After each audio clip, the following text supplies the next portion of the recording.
As we all know, it's that time of year again where the temperature drops, even though it's been like 80 degrees outside these past 2 weeks, which is actually insane to me because last October I was definitely wearing boots already and not dresses. Like within the past 2 weeks, I was able to wear dresses. It's just crazy. It's just. It's just not making any sense. It's like it was hot all October. Anyways, but it's that time of year where the temperature drops, where the days feel longer, there's less daylight, we're pulling out our jackets. It's now fall with winter approaching.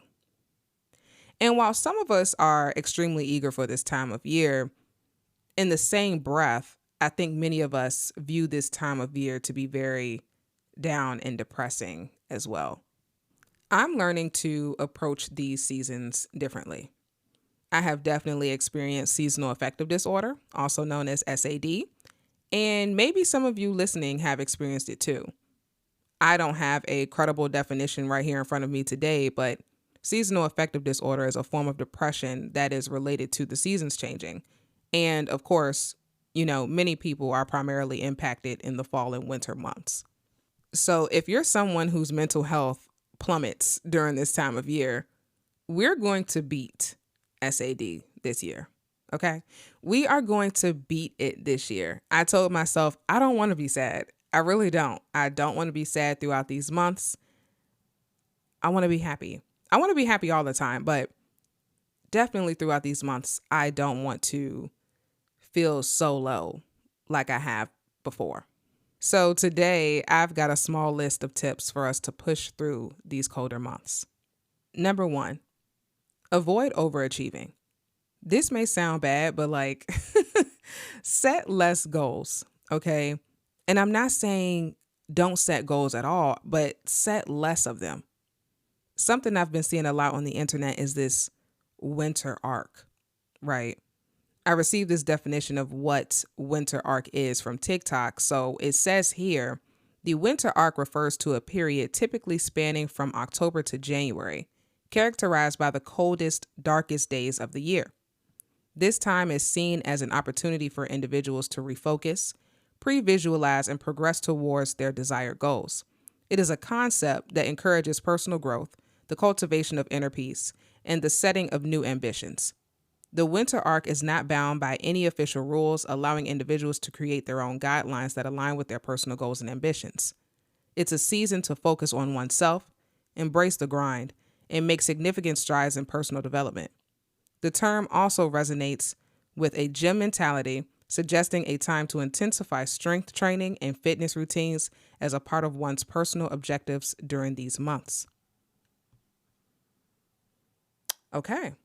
So it can definitely vary. It's what's best for you. But I feel like the only way that I have seen it online is everyone going super, super hard.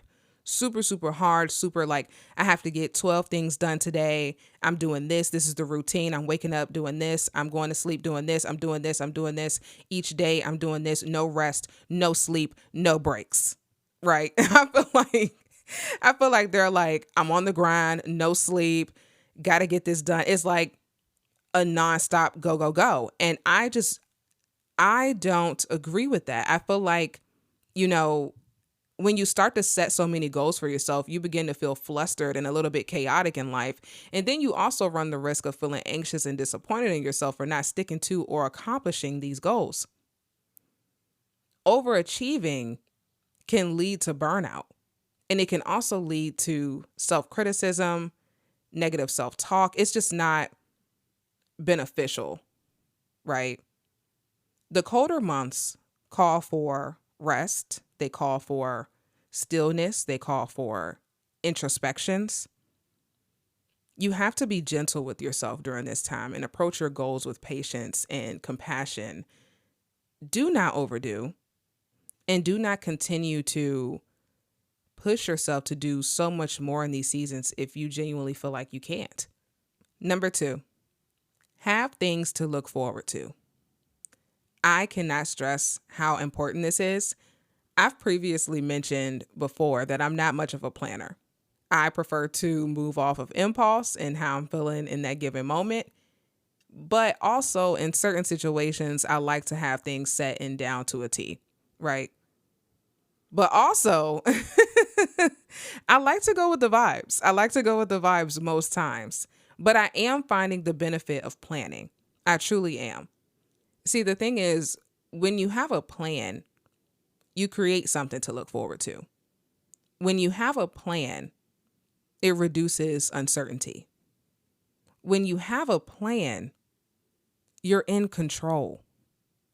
Having a plan and something to look forward to can keep you in good spirits through a challenging work week, a challenging class, whatever it may be. So let me tell you guys, for a good chunk of August and most of September, I really wasn't feeling like myself and I was in my head a lot. I spent a lot of time ruminating, which was leading me down this bigger hole of depression. I was ruminating a lot on past hurts. There were some lingering emotions and also just a lot of replays of certain situations in an attempt to seek answers or perfection. And that alone was blocking me from clear thinking and being present. And it created a lot of emotional and energetic blocks for me.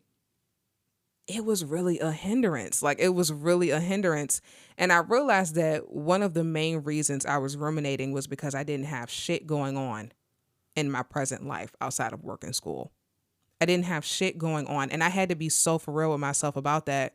But I realized that for me to bring it into this cycle of rumination, a part of that is that I needed to create new experiences for myself and to also have plans in place to release my mind of these things that I just needed to let go and things that were just no longer serving me. At some point in October, I made the conscious decision to make a change by ensuring I had things to look forward to. I created new positive experiences for myself. I tried new restaurants. I went to festivals, went to a cooking class, went to the zoo even. I've been wanting to go to the zoo for a really long time, so I was happy I was able to do that. But I had things to look forward to.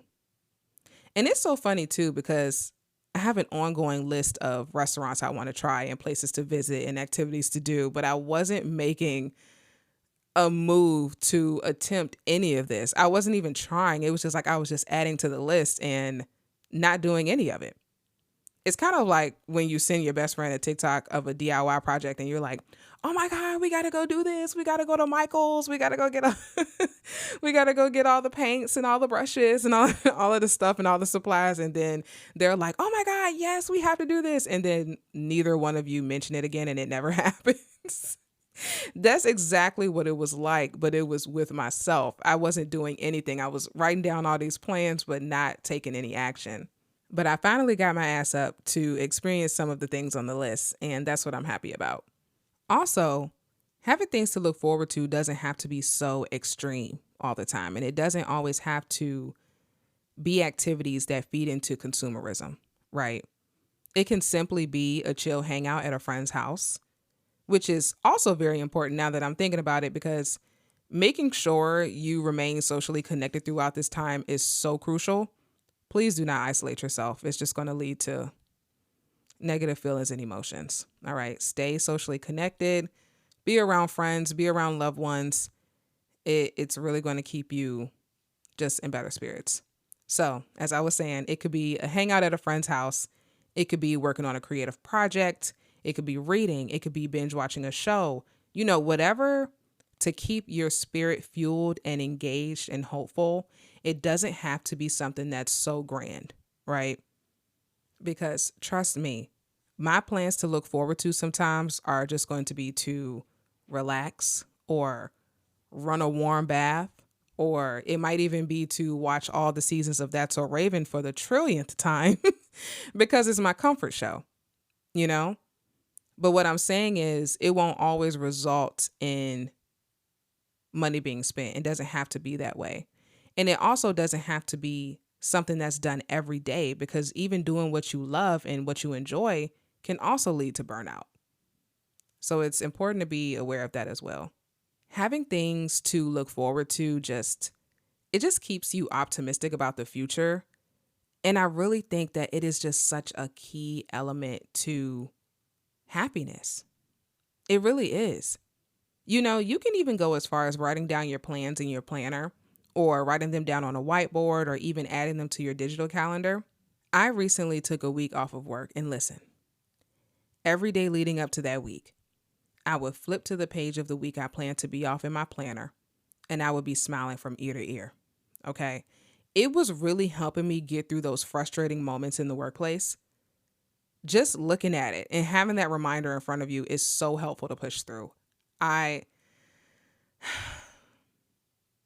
I'm telling you, it really is. Anyways, moving on. Number 3, consider getting a sun lamp. I feel like I've discussed this before on my podcast, but I can't remember which episode.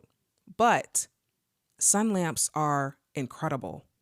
We are aware that we receive less daylight in the colder seasons. And those sun lamps are not natural light, it mimics natural light, right?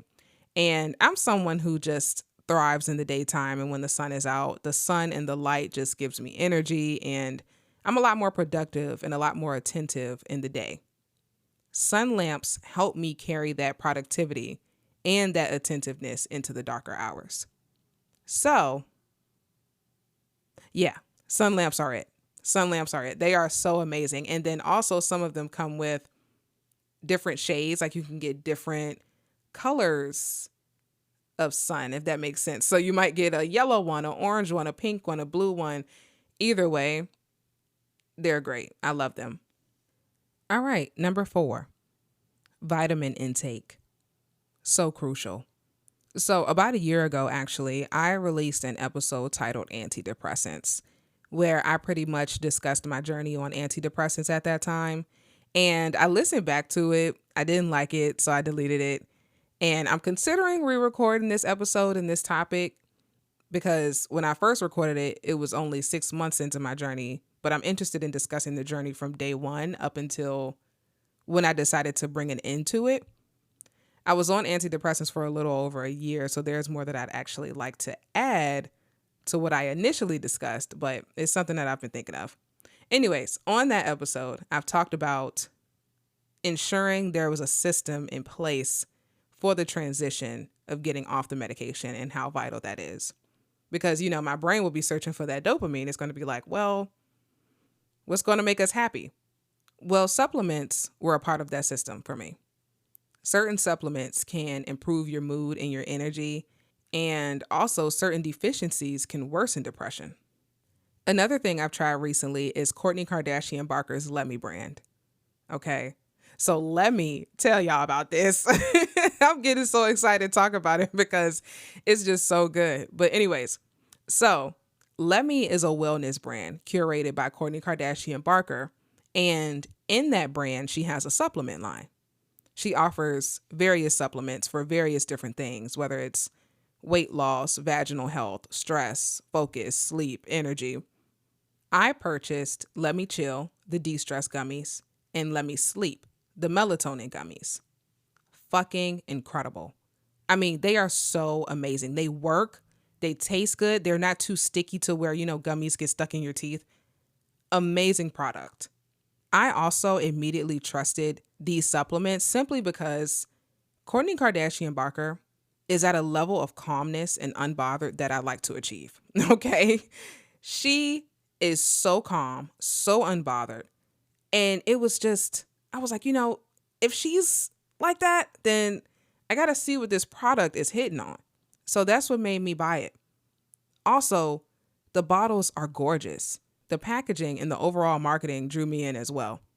Also, this isn't sponsored, by the way, but I should have said that first because I am really, really like, these things are it. But let me tell you guys what I would do. So what I would do is I would take the Let Me Chills in the day and the Let Me Sleeps at night, of course.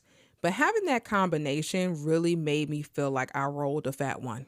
I would definitely buy the sleep gummies again as they helped me fall asleep very quickly. But I wouldn't buy the chill gummies as they made me feel a little bit more sluggish than I prefer to be throughout the day. But I did hear that the chill gummies and the focus gummies are a really good mix and it provides that perfect medium. So I might try that out. Either way, they worked a ton. All right. Number 5, walking.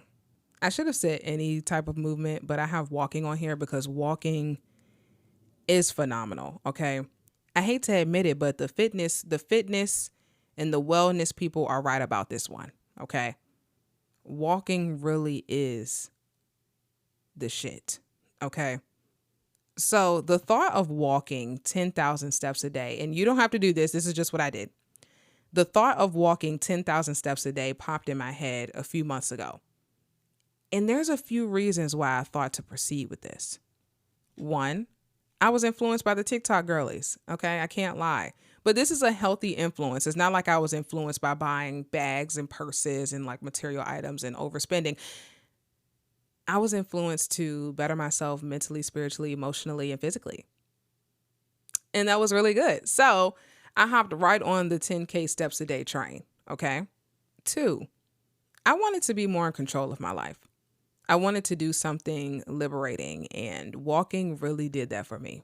And I couldn't believe it, but it actually did. And three, well, this sort of ties into number two, but I wanted to have something to look forward to after work. Specifically at this time where I had the motivation, the weather was amazing outside, and I just could not accept the thought of me being cooped up in an office environment all day and not going outside to enjoy the weather. The colder days were upon us. I was also very aware that the days where it gets darker earlier were approaching, and I knew that after work, I wasn't going to be trying to be out in the dark. And I just needed to take advantage of the days of having sunlight longer. Finally, it was also a part of my system getting off antidepressants. I was seeking natural ways to improve my mood and keep me content, and walking daily really did that for me. It's like I could feel the endorphins being released. Right. Like the results of walking and how it impacted my mood and energy and focus was almost equivalent to how antidepressants pretty much rewired my brain. I just can't even put it into words. It really works. Like walking really changes your brain. It really, really helps. It really had me content. It really had me focused. It really was working. Like it really was. And I understand that it's getting cold out. When I was walking, I was definitely doing it like outside. I understand that it's getting cold out, but if you have a gym membership, maybe try out the treadmills. You know, if you have a treadmill at home, maybe pull it out. Okay. If you live close to an indoor mall, maybe try walking around the mall before the stores open, things like that. And it also doesn't have to be walking. Like I said, any movement will suffice. But walking, is something about it. Now you might be wondering, well, Tia, why did you stop? I have to say that I stopped because anxiety got the best of me. Like the anxiety ultimately beat the motivation that I had. And so I just stopped. I started getting in my head about it. I was also walking in places where other people were walking, and I just was like really getting anxious.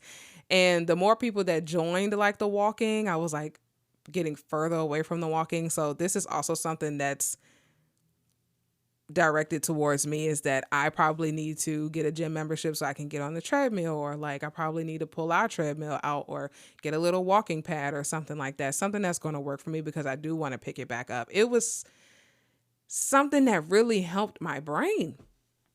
I can't explain it any other way. So, like I said, the anxiety just kind of took over. Like I had this motivation at first that was just kind of like, fuck everybody, do your own thing. But then the anxiety started, creeping in, and it was just kind of like, how about you stop actually? And so that's what I did. The walking was great though.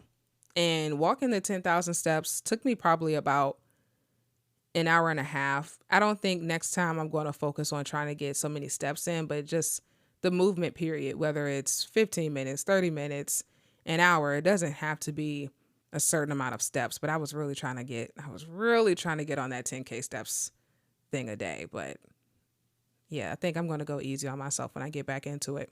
Another thing is, when I was walking, I had a lot of time to think. I had a lot of time to be alone with just my thoughts. And that wasn't a bad thing. But there were also some days I decided to make the walks as productive as possible. So I would either call a friend that I normally don't have the time to talk to, or I would actually actively listen to a podcast and focus on what they're saying, because I feel like a lot of the times when I have a podcast playing, it's just like passive listening. Like I'm not really listening. It's just on. So I would do that, or I would listen to an audiobook or something, right? Another thing I did was, okay, so let me tell you guys. Let me tell you guys what I do. So if there is a time where I am feeling extremely anxious or upset or whatever the case is, whenever I feel something like really heavy on my chest or heavy on my heart, I will talk to myself via voice memos. Yeah, so I do that, and it's kind of like a little personal diary, and sometimes I might record them and just delete them right after. I think some people do like video diaries this way too, where they kind of just talk to themselves like through a camera and then, whatever. But I do it through voice memos, okay? And so that's what I would do. If I had a bad day at work, I would talk to myself on those voice memos while I'm walking. I would really just get it out. I'm a person who would much rather speak my emotions rather than journal and write them down, because my thoughts, my writing can't keep up with my thoughts, and it starts to become crazy. But when I'm speaking it, it's like I just start laying it all out, and it works very well for me. All right. Well, that is all that I have for today's episode. I really, really, really, really, really appreciate you guys listening. As always, make sure you guys follow, listen, and subscribe on Spotify and Apple Podcasts. And also be sure to follow the podcast Instagram at Thread of Thoughts Pod. And we'll talk soon.